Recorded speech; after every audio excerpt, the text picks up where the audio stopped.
जय हिंद दोस्तों। हमने पिछले वीडियो में बडली का शिलालेख कर लिया था,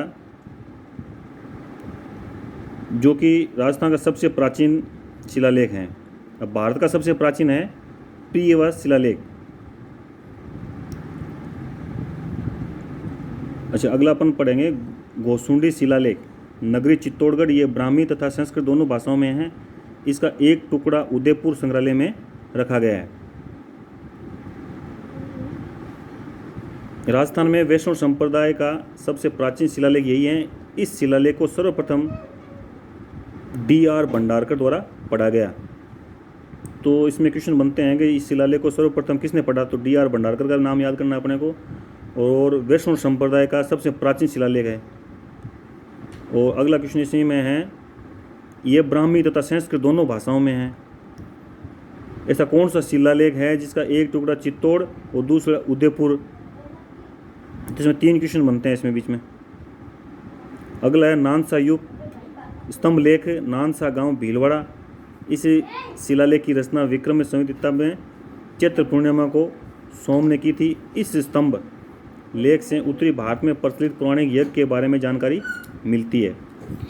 इसमें कोई खास नहीं है, यज्ञ वाला देख लेना। इसमें बरनाला युग स्तंभ लेख, बरनाला जयपुर। इस स्तंभ लेख को वर्तमान में आमेर संग्रहालय में रखा गया है। इसका भी नाम याद कर लेना।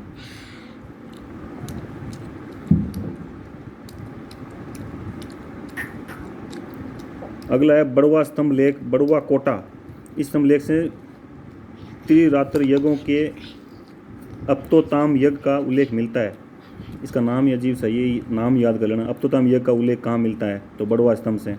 अपतोताम यज्ञ अति रात होता है तथा एक दिन चलने के पश्चात दूसरे दिन चलता है।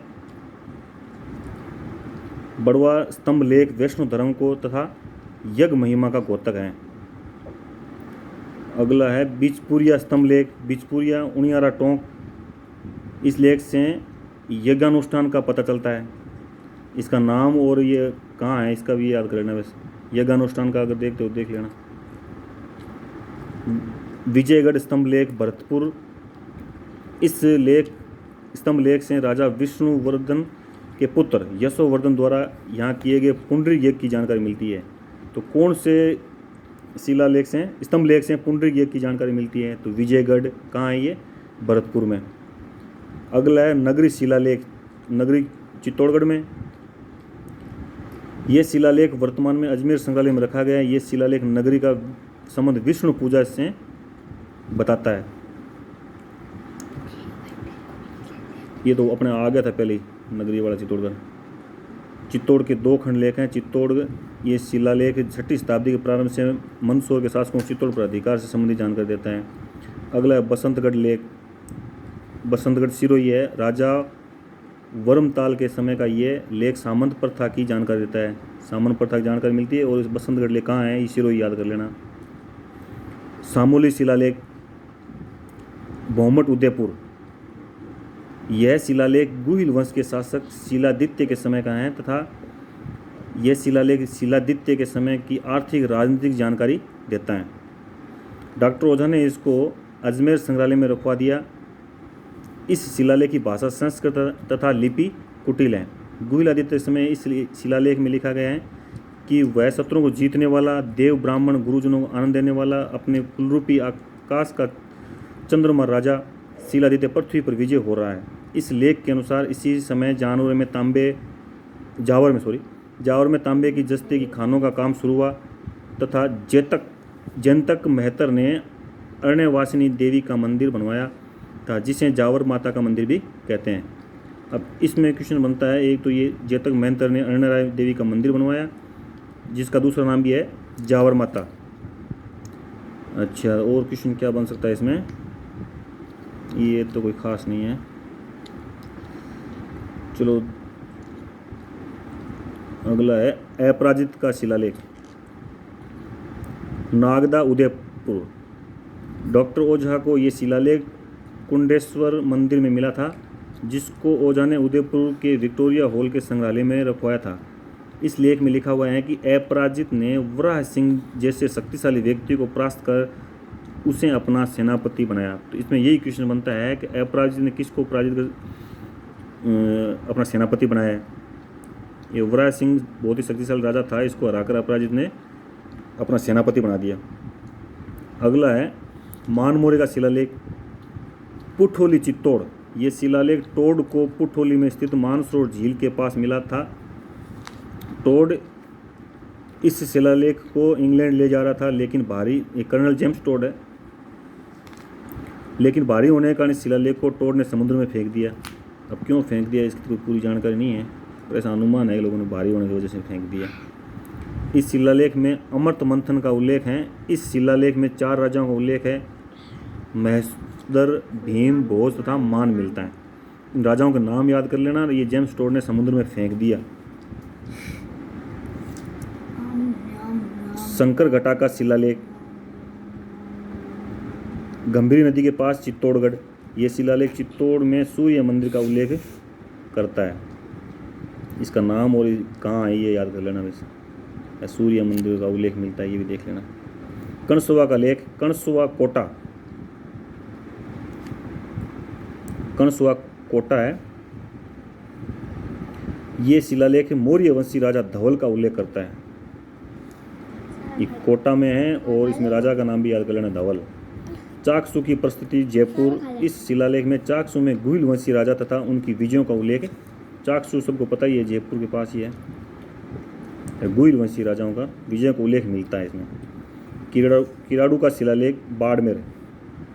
परमार शासकों के वंश क्रम की जानकारी देने वाला ये शिलालेख संस्कृत भाषा में उत्कीर्ण है। इस शिलालेख में परमार उत्पत्ति माउंट आबू के वशिष्ठ मुनि के यज्ञ से बताई गई है। अगला है बिजोलिया शिलालेख भीलवाड़ा। बिजोलिया भीलवाड़ा में 1170 ईस्वी में बिजोलिया के पार्श्वनाथ मंदिर में ये लगा। ये शिलालेख मूलतः दिगंबर शिलालेख है। इस शिलालेख से सांबर व अजमेर के चौहान वंश की जानकारी मिलती है। बिजोलिया शिलालेख के अनुसार चौहान वंश की उत्पत्ति वत्स्य गोत्र के ब्राह्मण से हुई। इस शिलालेख में उपरमाल के पठार को उत्तमाद्री कहा गया है। इसका दूसरा नाम है उपरमाल का उपमाद्री। हाँ। इस लेख के लेखक गुणभद्र व कायस्थ हैं, लेकिन इसको पत्थर पर उत्कीर्ण गोविंद ने किया था। इस शिलालेख के अनुसार सांबर झील का निर्माण चौहान वंश के शासक वासुदेव ने कराया। इसमें याद करने लूण वंशीय प्रस्ती देलवाड़ा सिरोही 1230 संस्कृत भाषा में अंकित। इस शिलालेख में आबू के परमार शासकों तथा वास्तुपाल व तेजपाल का वर्णन है। यह लेख हमें तेजपाल ने देलवाड़ा गांव में लूण वसई नामक स्थान नेमिनाथ का मंदिर अपनी पत्नी अनुपमा देवी के श्रेय के लिए बनाया था की जानकारी देते हैं। आबू के शासक धारावर्ष का वर्णन इसी शिलालेख में है। इसकी रचना सोमेश्वर ने की थी, जबकि उत्कीर्ण चंडेश्वर ने किया था। अगला है सुंडा पर्वत शिलालेख जसवंतपुरा जालोर 1262। यह लेख संस्कृत भाषा में लिखा गया है तथा इसकी लिपि देवनागरी है। इस लेख में प्रस्तुतिकार लेखक उत्कीर्ण के नामों के साथ उनके गुरुओं पिताओं के नाम भी उत्कीर्ण हैं। इस शिलालेख में चोचिंग देव चौहान की जानकारी मिलती है। तो ये शिलालेख थोड़ा खास है, देख लेना। इसमें ये ऐसा पहला शिलालेख है जिसमें गुरुओं और पिताओं के नामों को भी उत्कीर्ण किया गया है। सुंडा पर्वत शिलालेख कहाँ है? जसवंतपुरा जालोर में। अगला है गंभीर नदी का पुल शिलालेख चित्तौड़ 1267 ईस्वी। इस शिलालेख का निर्माण खिज्र खान ने करवाया था। ये कहाँ है और खिज्र खान ने निर्माण कराया, दो ही चीज़ें इसमें खास नहीं है।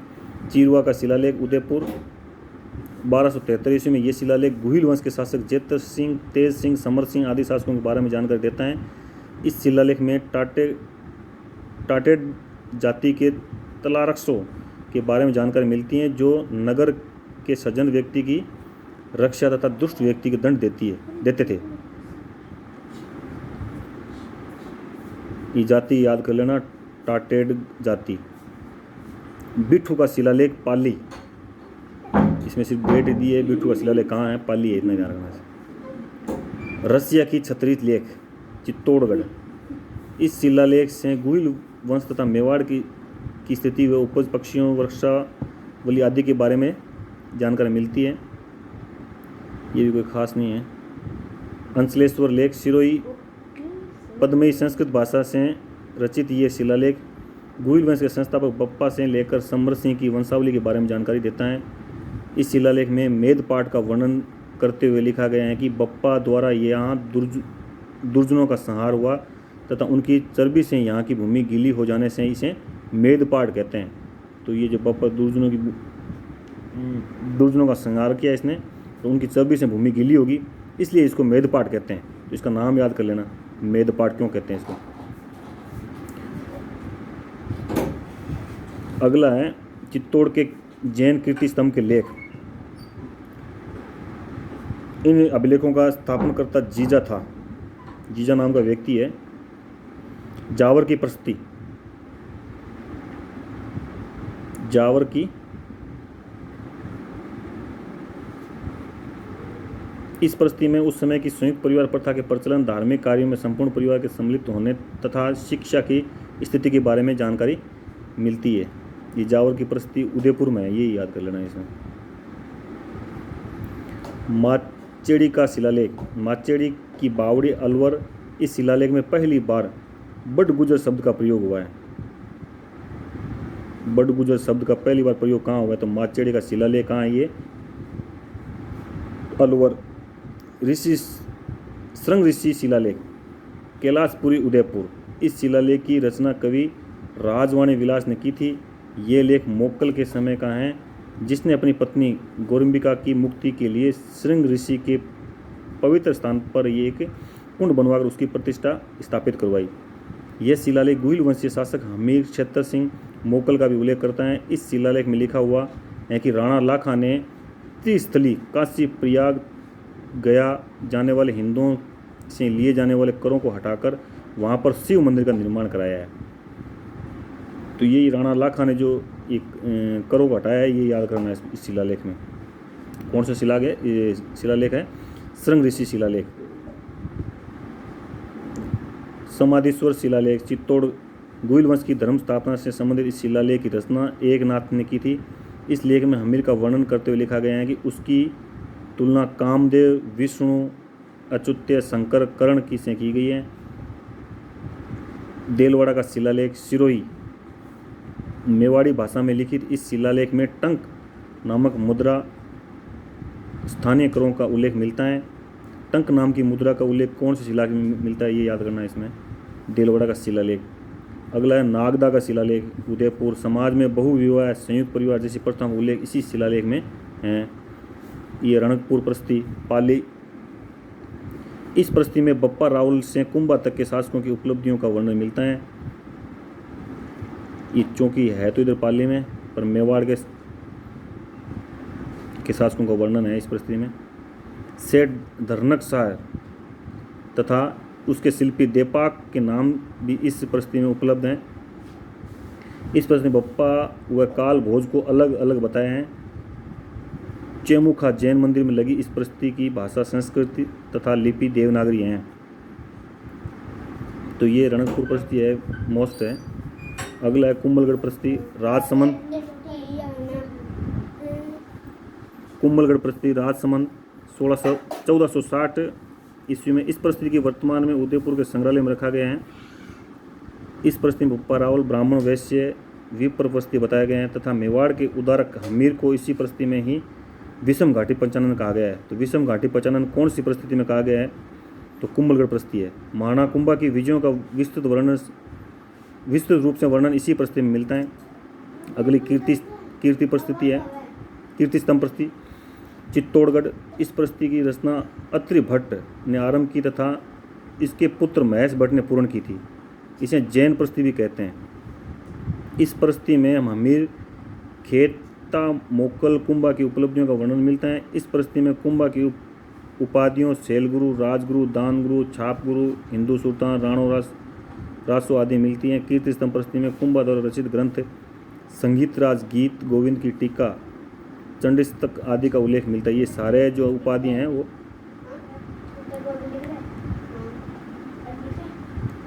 कुंभा को मिली हुई हैं। सारे याद करने हैं। इस परिस्थिति में कुंभा द्वारा मंडोर से हनुमान जी की मूर्ति लाने तथा दुर्ग के मुख्य द्वार पर लगवाने का उल्लेख मिलता है। कुंभा के समय इस परिस्थिति को 1460 ईस्वी में अंकित किया गया है। तो ये फैक्ट मोस्ट इम्पोर्टेंट है कि हनुमान जी की मूर्ति लाने वाले कौन कौन लेके आया मंडोर से, तो कुंभा। ये कुंभा हनुमान जी की मूर्ति कहाँ से लेके आया, तो मंडोर से। बीका स्मारक शिलालेख, बीकानेर। इस शिलालेख में बीका के साथ 3 रानियों की सती होने का उल्लेख है। अगली है बीकानेर परिस्थिति, जूनागढ़ दुर्ग। बीकानेर, इस परिस्थिति को जूनागढ़ के सामने राय सिंह ने अपनी मंत्री करमचंद के निरीक्षण में लगवाया था।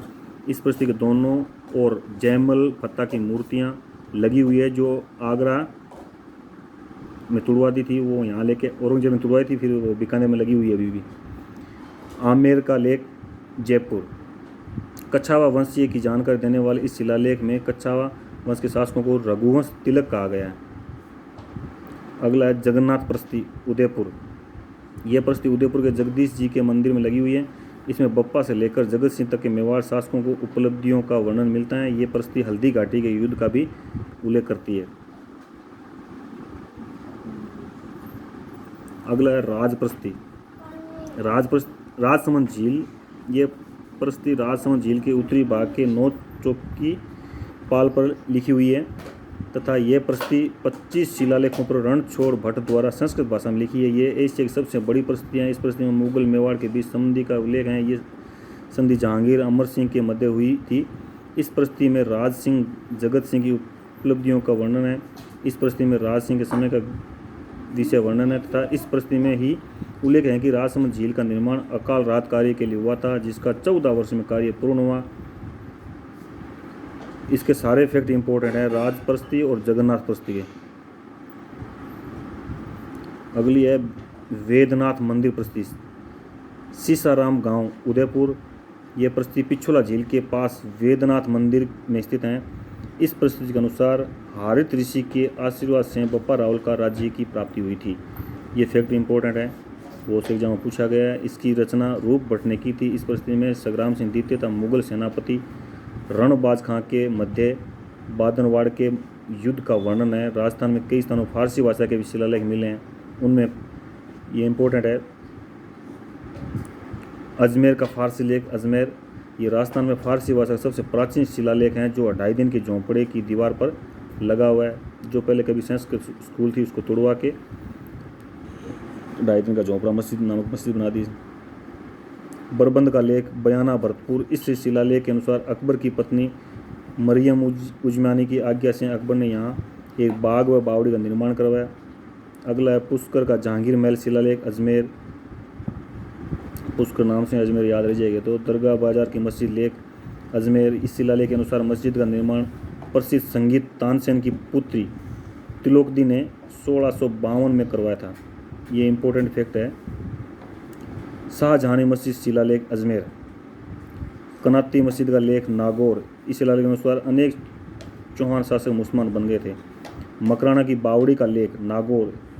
जाति प्रथा का बोध होता है। शाहजहानी दरवाजे का लेख, अजमेर। अमरपुर का लेख, नागौर। बकालिया का लेख, नागौर। जामी मस्जिद का लेख, मेड़ता, नागौर। जामा मस्जिद का लेख, भरतपुर। राजस्थान राज्य अभिलेखा की स्थापना जयपुर में 1955 ईस्वी में की गई थी, जिसका मुख्यालय 1960 में जयपुर से बीकानेर स्थानांतरित कर दिया गया था। इस अभिलेखा में उर्दू फारसी की अभिलेख स्थित हैं। जोधपुर संग्रहालय में मारवाड़ रियासत के पुराने रिकॉर्ड हैं, जिन्हें दस्तरी रिकॉर्ड कहा जाता है। यहाँ पर स्थित अभिलेख 1614 से 1649 ईस्वी के हैं। अगला है सांबर का मस्जिद लेख, जयपुर। इस शिलालेख के अनुसार औरंगजेब के शासन काल में एक मंदिर की जगह साहब अली द्वारा यहाँ पर मस्जिद बनाई गई है। तो ये राजस्थान के सारे शिलालेख एक ही जगह आपको एक ही वीडियो में, 2 वीडियो में उपलब्ध हैं। जय हिंद, जय भारत।